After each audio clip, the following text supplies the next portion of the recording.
fuck it, I want more.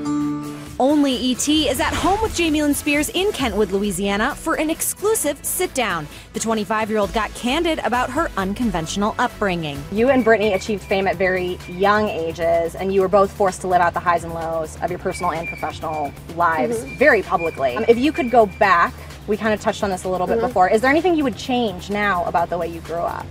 I don't believe in like changing anything, because if you change one thing, I'm really big on you wouldn't be exactly where you are right now. I would say the only thing that I maybe would change is that I wish my whole family could all still live in Louisiana. Yeah. That would be nice if like all of our houses were like a block away from each other. That to me, I think would be probably the best thing in the whole entire world. How does the family really support each other in the tough times? I think that just like any other family, we hold each other accountable because that's what families are supposed to do.